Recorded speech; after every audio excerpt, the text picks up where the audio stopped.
Today on the program, Audi doesn't want screens in its cars anymore, and Tesla is dropping two of its flagship models to focus on something very different. MG is going to shake up the market in France with its new MG4 Urbane. An Italian manufacturer has built an 8-meter limousine with a rear sofa and 1,000 horsepower, because apparently no one told them it was a completely crazy idea.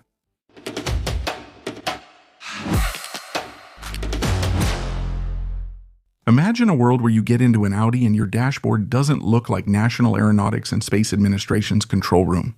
Well, that world could soon become reality. Audi's head of design, Massimo Fricella, seems to want to put an end to the crazy race for giant screens. Yes, those screens often resemble movie theaters more than driving tools. For years, car makers have competed to install the largest screens in vehicles while removing almost everything else. Got carried away in this frenzy. But Fricella says stop, big screens don't make driving better, he said in an interview. Did we need to install them to find that out? He doesn't believe in technology just for its own sake. And unlike other designers who criticize these screens, he actually has the power to really make a difference. Fricella is not just anybody. He worked on iconic Land Rovers, the Velar, the Defender, the Range Rover, and if you look at their interiors, there isn't a giant screen in sight. This philosophy can be found in the new Audi Concept C, and he wants future Audis to not be equipped with intrusive screens. His vision is based on 4 key words: clarity, technicality, intelligence, and emotion. It's not about impressing the driver with flashy gadgets. Emotion should arise naturally from precision and attention to detail. No flashing lights, no digital menus scrolling at full speed like the hyperscreen. At Mercedes, for example, Audi has always excelled when confident, says Fricella. Listen to customer needs and respond uniquely without copying others. A simple yet bold approach, especially when most manufacturers focus on screen size. Whether Audi can apply this philosophy to its whole lineup is still uncertain. One thing is clear: the German brand isn't just following trends, it seems ready to set them. And we're eager to see if this will result in something truly spectacularly minimalist. So, are you for or against huge screens in cars? Let me know in the comments. Next, Tesla has just made a big move. The American brand is saying goodbye to two of its most iconic models, the Model S and the Model X. It's a real strategic shift and a major one, because the brand is going to replace these two models with something rather surprising.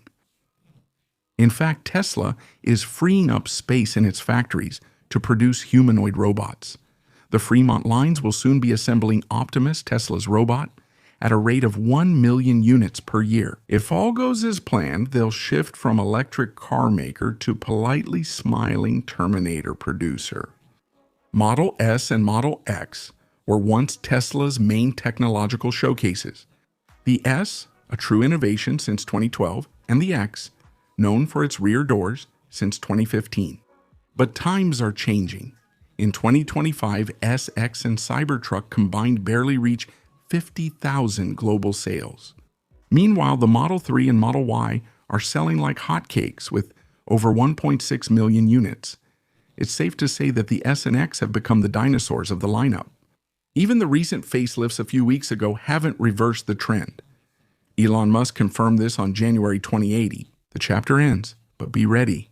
What's next is wilder than the model's disappearance. The freed-up production will no longer be used for cars, but rather to build Fremont robots.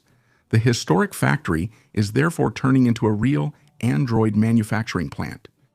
Tesla isn't leaving cars behind. The Model 3 and Y are still central to production, though their role is shifting. They are turning into platforms for autonomous services, software subscriptions, and future robo-taxi fleets.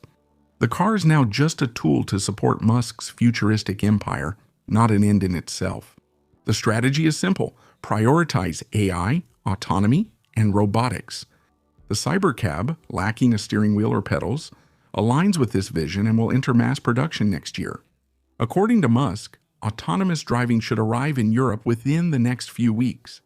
And with competition getting stronger, especially in Asia, Tesla no longer wants to play the game of who sells the most cars.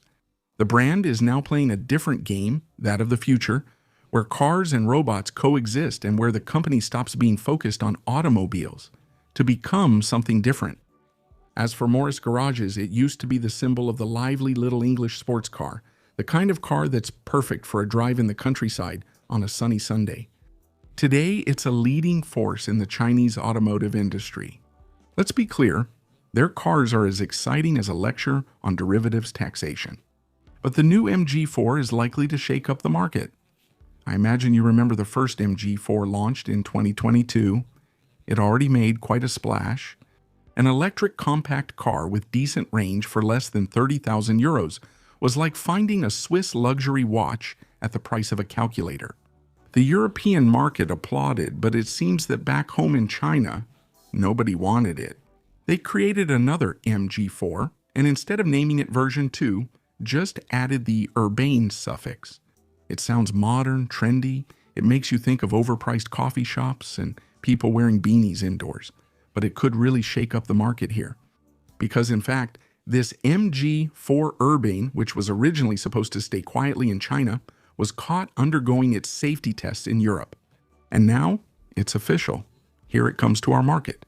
In addition to the classic MG4, and get this, it's even cheaper. In the United Kingdom, prices show the MG4 Urbane will cost over 6,000 more than the MG Gobori. So we're talking about an attention-grabbing price that could be around 25,000 euros in France for that amount. Competitors offer city cars, but here you get a more versatile 4.40-meter car. At that price, you might think the battery is made of potatoes, but not exactly.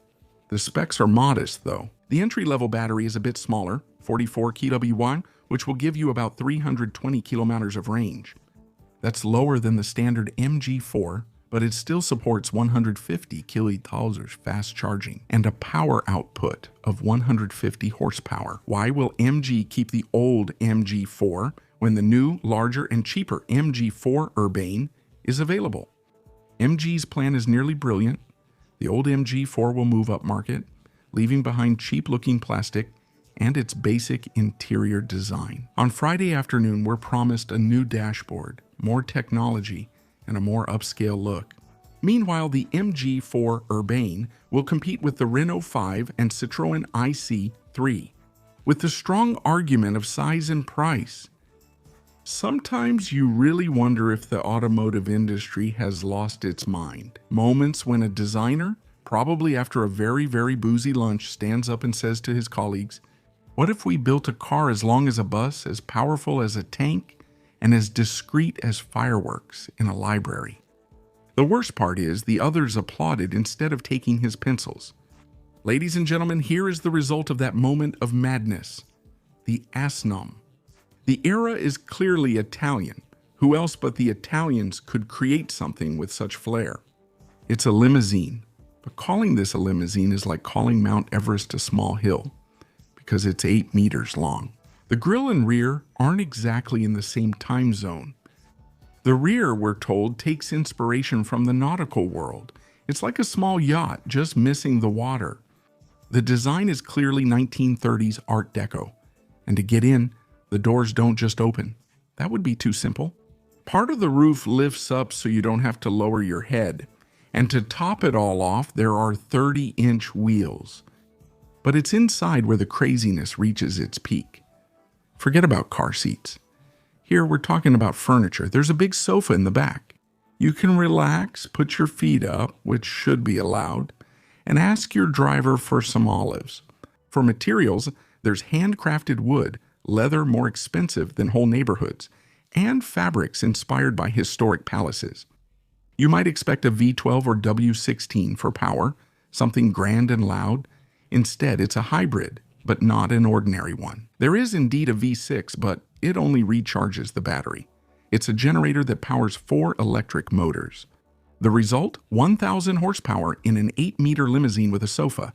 It's the automotive equivalent of using a nuclear reactor to toast a slice of bread. What's the point? Who will buy this?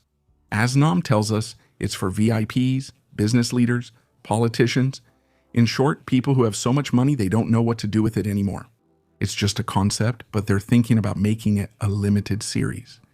It'll be the ultimate way to tell the world not only do I have money, but I also have an absolutely outrageous sense of humor. It's absurd, theatrical, and useless, and that's what makes it brilliant. It's a celebration of excess, defying reason. And even though I don't know where I could actually go with it, a part of me desperately wants one. Before I end, join me on Instagram for exclusive content. Thanks for your support.